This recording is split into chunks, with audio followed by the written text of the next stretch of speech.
Or maybe that's just Did an not American mute thing. me. I don't know. Okay. When I do it with my American colleagues, like it auto mutes the entire. I think it's after you have a certain number of people on the Teams call, because it does that when we do like big national meetings and stuff. It mutes everyone, but then smaller groups it doesn't. Weird. Oh well. Okay, we're good to go. Well, thank you all for coming. Actually, hang on, we'll do that. I'll do the proper intro, and then we'll go into the.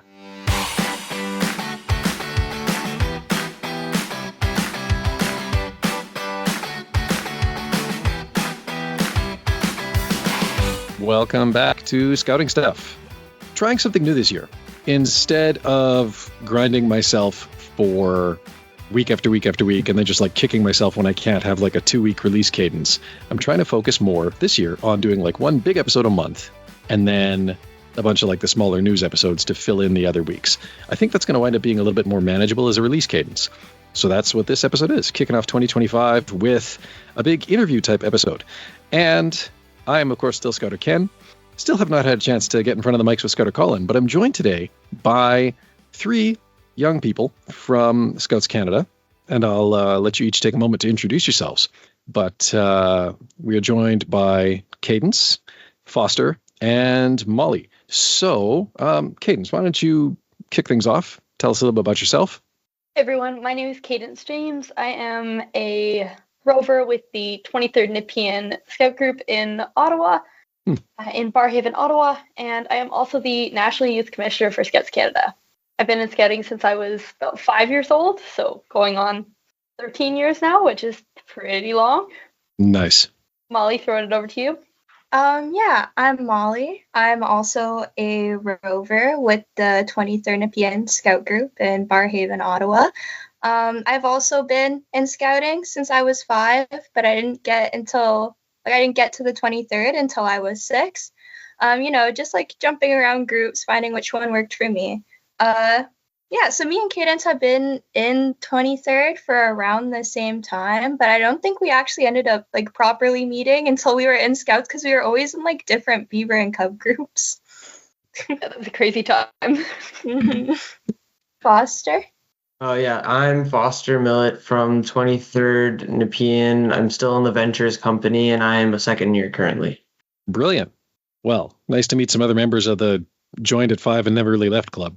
So It's been a while. Yeah. Sometimes when I think back to these times, I'm like, I can't believe it's been that long, but right. Love it. Okay. So the reason for this gathering is at the start of the year, Scouts Canada, as they often do, sent out like a donation email. And your venture company was kind of like the top story in that email because it was used as the framing was that it was like a story of how scouting teaches resilience and preparedness and how to think on the fly and adapt when situations go very, very sideways. Because your event company was, I gather, camping in Jasper around the time that the whole place lit on fire. And so you had to get a little inventive in terms of navigating that and then getting safely out of the area. And I thought, well, geez, that's a pretty cool story. It would probably be fun to have some of you on the podcast to discuss it in a little bit of detail, just to kind of get a sense for exactly how that all went down, because I don't think the email did it justice at all. So that is, well, that's why I've invited you all here today. And were all 3 of you on that trip? Yeah. Yeah? Yes. Awesome. So maybe before we get into like the actual like nitty gritty of the trip itself and everything that transpired in the national park, it would be interesting to like hear some of the planning that went into it. Because I imagine it at least started out as, I mean, when you're coming halfway across the country, I guess that's not any other trip. Certainly it wasn't when like my vent company went to CJ97 in Thunder Bay, Ontario. For us to get there from Alberta, that was quite a lot of driving. But, I imagine that it was planned as a fun and exciting sort of summer capstone adventure, if I have that right. All right. Were the fires on the radar at all when you kind of put it together, and even as you were like getting towards the go date for the trip? Yeah, so in the planning for this trip, obviously we wanted to do some sort of big trip over the summer. We were looking into different options and everything, but in the end we nailed down to, okay, we want to go to Alberta. So we were looking at the Rockies, looking at different trips in the Rockies that we could do, so across British Columbia, Alberta. Now obviously anyone listening could be thinking, okay, well, there's wildfires every year. So like why would you think there weren't going to be wildfires? So the original plan, we did 4 days. We did about 4 days in Calgary beforehand, and then we drove out to. We had 3 pickup trucks, so there were 17 of us in 3 pickup trucks. Wow. Yeah. So obviously made for some pretty packed drives, but we drove out to the Rockies, stopped in Jasper National Park, and did some camping. Did a couple days of camping, and then I'll pass over to Molly for what happened next. Yeah, so we were camping, we were doing like all of the different hikes that we had planned, going up all these different mountains. I believe we went to like Maline Canyon, I believe. Maline, Maline's beautiful. Maline Canyon. And I think that was the day, right? That was the day, or was it the day after? Yeah, so we all get back to our camping site at the end of the day. We were hiking all day. We're all super tired, making dinner. And then, like a bit afterwards, people are seeing like smoke in the air, and we're like, what is that? A lot of us are like guessing like, oh, like this could be bad. But before anyone can like start like overthinking it too much, a lot of the scouters come over and they're talking to us, and they're like, okay, like, we're on watch right now.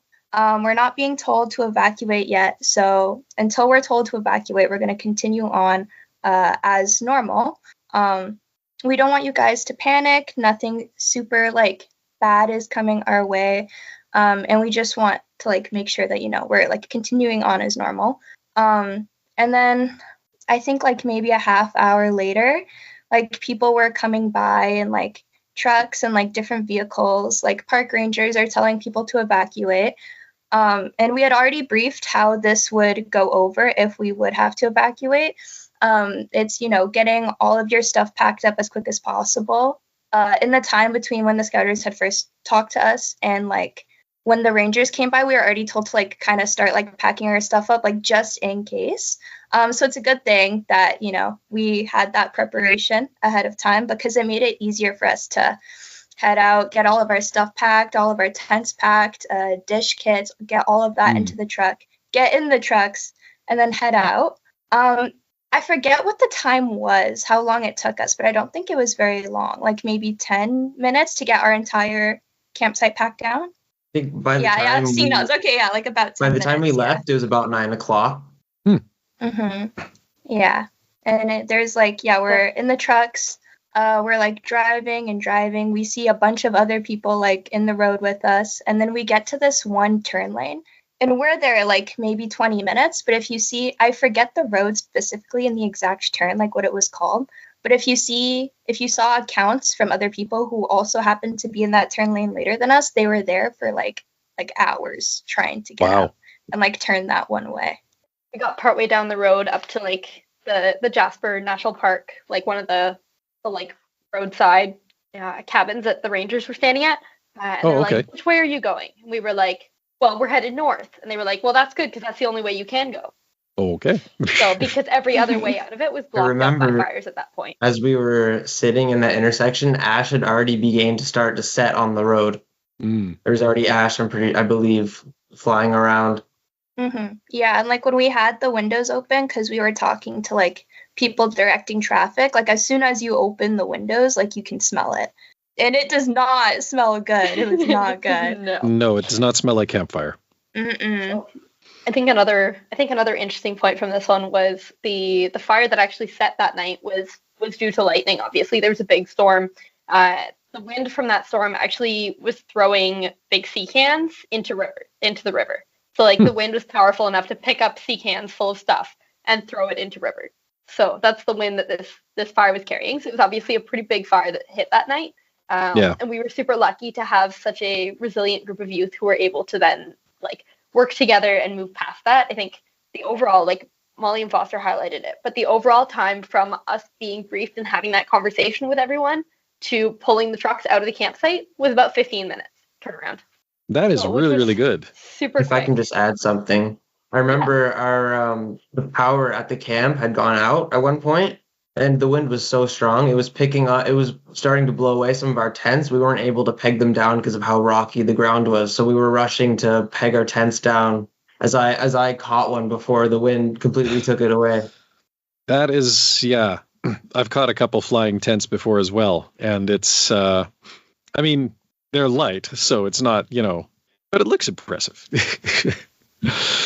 Oh, my goodness, though, that's a lot to have to deal with in a very short span of time. I mean, it's one thing to, it's one thing to have a day to think about it. But when you're talking about essentially a half hour between like, well, this is, this could be a thing to, oh, geez, this is a thing.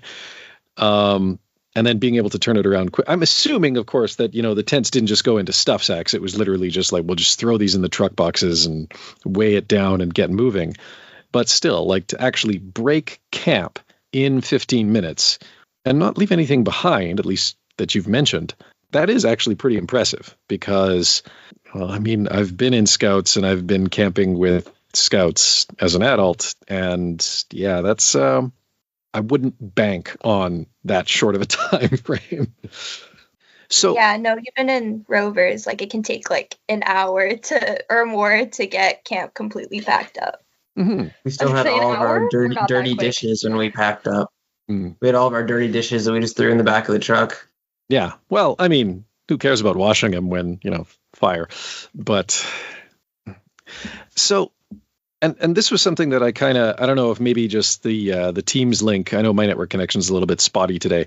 But one thing that I did want to ask is sort of like in the lead up to this, as you're like on the way there, was there any discussion about like any of the fires that had already been in the Jasper area, or like was there sort of any advanced planning ahead of arriving in the park about what to do in case of fire? Because I think by the time that like the evac happened, there'd already been a few in the national park, and there was like some concern percolating in like the news and in there's a few people who work for the provincial government that I talked to in like the schoolyard here. So there were some of those concerns were already percolating, I remember, for a little while before the evacuation actually happened. So I don't know, like did that, was that part of the lead up to the camp? Yeah, it was definitely something we had sort of planned for in the way that like, if something did hit, here's what we're going to do. Here's our kind of plan. Now, obviously, the plan was after we left Jasper, we were headed west to Edmonton, or east to Edmonton? East to Edmonton. West is Vancouver, east is Edmonton. Yeah, we were headed east to Edmonton. So that was the original plan was, okay, if all else fails, we head east to Edmonton, and then we just go early to our place that we had booked out there. Now, the issue was the fire hit that road as well, so we weren't able to take our trip east. So we ended up doing a big route. It was a 13-hour detour to drive up to Prince George and then all the way up and then back down to Edmonton. Okay. So it ended up being a little bit of a change, and obviously there were a couple fires, as you mentioned, already kind of in Jasper that had already happened, but they were all labeled as contained. So none of them were going to be any issue at all. So, and we had been in contact with the park rangers and everything to make sure that they knew we were coming and to make sure that we knew what the different fires going on were. So, and we all had our fire tracker apps and everything to make sure that we could track where those were, but they were all labeled as contained. So unfortunately, this was a new fire that hit. Yeah, and with the wind blowing as fast as it was, I mean, the spread was going to be and proved to be just astronomically fast. Exactly. So, I guess the other thing. I mean, obviously, great discipline in the company in terms of getting everything packed down, getting into the vehicles, getting on the road, and the three of you seem fairly cool and collected. Talking about it now in the abstract, what are we, 8 months removed from it? 6, I can't even count anymore. But in the moment, like how did the company as a whole react? Like, was there like a lot of panic? Was there a lot of need to like step in and sort of refocus people? Or was it more like everybody was just kind of on mission, on task, very directed? So from what I remember, as soon as we got the cue to like evacuate, everyone went right to their stuff, went right to their tents, and like immediately finished packing, immediately started putting tents away. I think it was too quick of like a turnaround for people to like panic, because we knew we had to get out of there as soon as possible. So I think it hadn't fully set in yet. Everyone was just like, okay, like we need to do this as quick as possible and we need to get out of here. I don't think people really started to think about exactly what had happened until we were already driving away. In terms of like being like, oh my God, like this is a wildfire. Like I don't think anyone started to think that until we were driving away, because I just don't think any of us really had the time to like sit there and be like, oh my God. I know that a couple people were panicking during the evacuation, but only one or two. And myself, I was only like freaking out before we were evacuated, because I was like, what's going to happen next? But then as soon as we got going, I was confident that we'd be okay as long as we were together. Well, and I think that's an important part of it too, is, was the venture company at the time, like, I mean, obviously, like, Cadence and Molly, you kind of mentioned in sort of retelling your history with the group that you'd been in it for almost the same length of time, but hadn't really like been in the same well, at least, I mean, I'm assuming you're running like, multiple beaver colonies, multiple cub packs, much the same as my group does. And so, maybe you hadn't been in those same subsections prior to coming to Vents. But like what I remember from Vents, and what I'm really happy to see, like in my daughter's vent company now, is that there's like this core of people in it who've, like yourselves, been with the program pretty much from its inception. Like we have 25 vents on the roster, and at least half of them I know from beavers, which is like awesome to see. And my vent company was much the same. Like the people who came into it had been there for a while, had been in the program for a while, and there was some really good just like cohesion between like this core group within the company. And then everybody else who was newer was able to kind of just like graft onto that and sort of just pick up and run with it. Was that kind of the disposition of the vent company? Like, was it a lot of people who were newer, or was it kind of that, core of people who'd been like, we've been around for a while and we know each other really well? Because that does make a difference in terms of, how well you can respond to a crisis. Yeah, I think we're really lucky as a group to have a really great feed up of youth coming in through Beavers, Cubs, Scouts, up to Ventures, and even up to Rovers. So I think there was definitely a core group of us there that were part of this trip, that were able to kind of connect, or who had connected really well over the last years and stuff. And even like since it was the end of the year, even the newer ones who had just moved into the group and stuff were super engaged with everyone, because we'd been doing adventures together since September. So I think even that makes a really big difference. Absolutely. It's and because you're already a team, you don't have to figure out teamwork on the fly when it really, really matters. You've kind of already sorted that part out, and the rest is just now everybody falls into it and they do their part and away you go. I assume that, the drive out of the park was tense, but otherwise uneventful. And then, like you said, it was about a 13-hour loop through Prince George to get out of there again. But, obviously you navigated that all right. Yeah,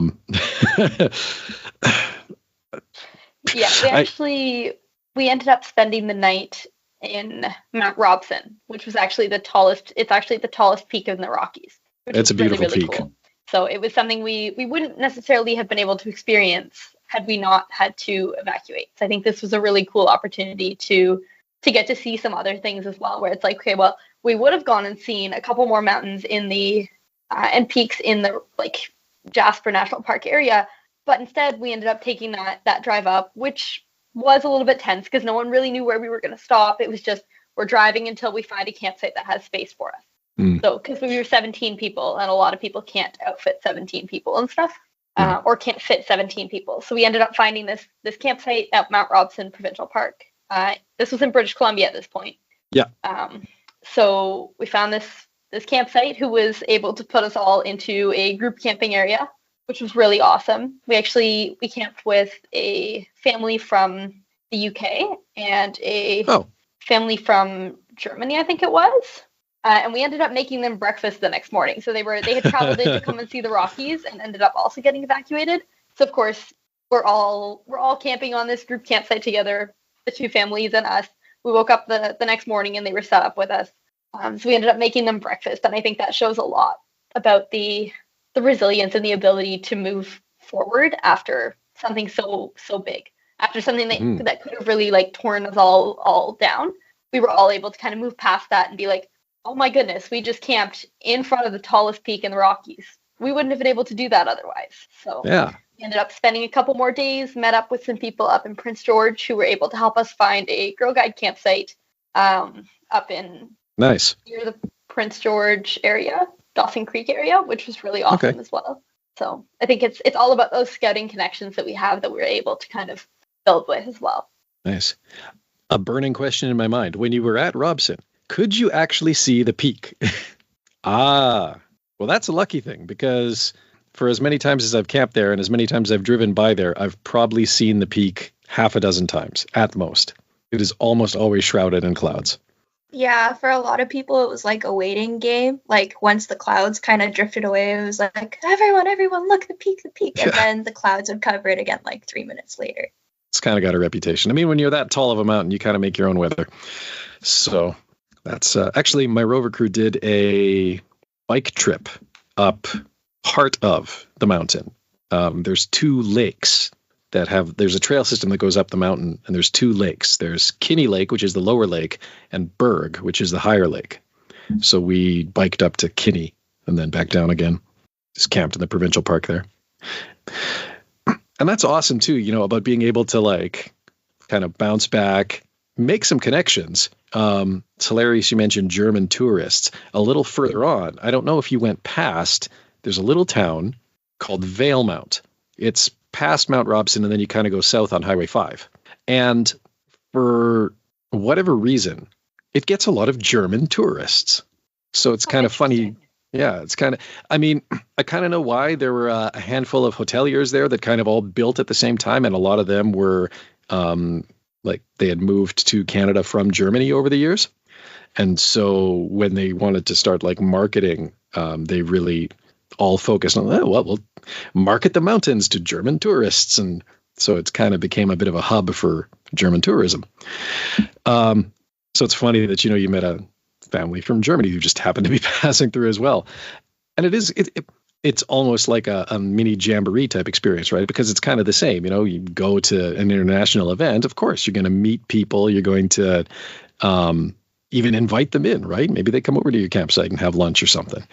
So it's kind of like a little snapshot of that. Even if they weren't part of scouting, it's still an opportunity to share with them. And, to be a bit of a service too, right? To take the opportunity to serve people who were caught just as unawares as you, and, maybe didn't necessarily have time to, or plan to have the extra groceries to make a meal. Exactly. Well, and I got to ask, how is the guide camp near Dawson Creek? Because all the guide properties around here in Alberta are they're immaculate. They're so beautifully maintained. It makes me so jealous. No, I remember once we got into the site, or not even just when we got into the site, but driving down the road, down all the dirt roads to get into the Girl Guide camp. It's like people's properties are lining that road, and it's people who, own different livestock. They own horses, and all these different animals. I believe there was I think some bison there, these different kinds of animals. Yeah, that we wouldn't have seen otherwise. Especially that close up, which was pretty cool. And then once we actually got into the property a little further, there was a bit of problems, or not a bit of problems. There was a tree in the way that I think was there from the wind. Yeah. And it had been knocked down. But that got cleared. Someone contacted someone that they knew, brought a chainsaw in, got it all cleared out, all fixed up. And yeah, once we were in the site, they have a cabin that most of us stayed at. Other people stayed in tents that we had right outside. Yeah, no, it was nice. Yeah. Awesome. Well, so there you have it. That's the story. How a bunch of venturers from Ontario ended up in and amidst the Jasper fires and then got back out again. I don't have a lot of other questions, I don't think. I mean, I guess except for the obvious one is, would you come back? I would, 100%. It was fun. Even if that were to happen again, we'd know what to do in that situation, and I'm willing to take the risk for more memories. No, I definitely go back, especially if I'm with like a similar group of people, because I think we all had a really good time and all like really enjoyed each other's company. And I think being together definitely made it a lot easier to get through the hard times and to really cherish the good times. Yeah, I would 100% do it all over again. I think being able to see everyone kind of move past it and everything, especially since this is like the group that I've grown up with and everything. Basically since Beavers, it's like the core group, give or take a couple. But I think being able to see everyone grow and being able to move past that and help other people, like the very next morning, less than 12 hours after having to evacuate, seeing how people were able to move past that and we still were able to get on with the rest of our trip, be able to see lots of cool things and still be able to do the whole Edmonton portion. It's pretty awesome. Absolutely. And like you say, just being able to roll with it and see some other stuff that you didn't expect to. It's making an opportunity out of what could have just been a very defeated end to the trip. So congratulations on that. Well, now, normally to end out the episode, I would offer a handful of shout-outs. I don't have any, but if there's anybody that you wanted to like toss a shout-out to, just like, want to like name drop somebody just as a little note of recognition or thanks, happy to give you the opportunity to do so right now. And I will try to keep notes. I'm just going to start out with a shout out to Lucas Normando from Cascadia. He's the county youth commissioner for Cascadia, and he was able to connect us to someone who was able to help us find a campsite out in Dawson Creek. I'm also going to shout out Crystal Reed, the scouting relationship manager for Cascadia, who was the one who came out and helped us get on site at the Girl Guide property. She also had someone she knew come in to cut up the tree so that we could get into the property, which is pretty awesome. And then the last shout out I'm going to do is Willa Holmes from Northern Lights Council, who was she was able to take all of our, I called her up because we were supposed to fly out of Calgary. So we were supposed to drive down from Edmonton to Calgary when it was time to fly home, but our flights got canceled. So after all of this, we're in Edmonton. It's the morning of our flights, 5 a.m. that morning. Flights got canceled. So I'm like, okay, well, we have this group from Calgary. We have all of their coolers. We have all of their like kitchen stuff because they let us borrow them so that we didn't have to fly ours out. So I was like, okay, well, now I have to get all this back to Calgary, but we're not going to Calgary. So Willa Holmes from Northern Lights Council, I called her up that morning and she's like, yeah, I'm going down next month. I can drive all those back for you. So nice. She ended up driving all of our coolers and equipment that we borrowed back down to Calgary for us. Awesome. Those are my 3 shout-outs. Molly Foster, do you have any? I'd like to shout out the Scouters that were with us on the trip. So, Mike Hubbard, Brian Bazaire, John James, and Devin Morrison. I think each one definitely brought like a level of calmness to the chaos in terms of everything that we went through. John James and Brian Bazaire, both super, super knowledgeable about camping in general and about planning like different trips like this. So their knowledge definitely helped. Mike Hubbard has gone camping in the area a lot, like with his family, and also, is just like more familiar with the area than the rest of us are. And he was definitely like crucial to helping us plan the camp and like planning what sites we were wanting to go to. And then Devin Morrison, along with like John and Brian, have been super, super involved in scouting and like with the groups I've been a part of for a very long time. And I don't think the trip would have been the same without them. I think, Devin especially is still dealing with the aftermath of the trip for us. He's been, dealing with all the insurance for us, sending us like all these different emails, asking for information, trying to like help people basically get their money back, because when we plan these trips, we plan with like extra funding in mind. And right. Thankfully we did that because we used it. But people we're expecting to get some of it back, and we're trying to get some of it back through the insurance, and he's still helping us out with that right now, and it's been making it a lot easier for the rest of us. It's nice to have somebody quarterbacking all of that. Yeah. How about you, Foster? I was gonna say the same. A big thanks to all of our scouters. They did a really good job helping us through everything, and it was just a really nice team effort in the end. Really? I'm just going to throw one more out there.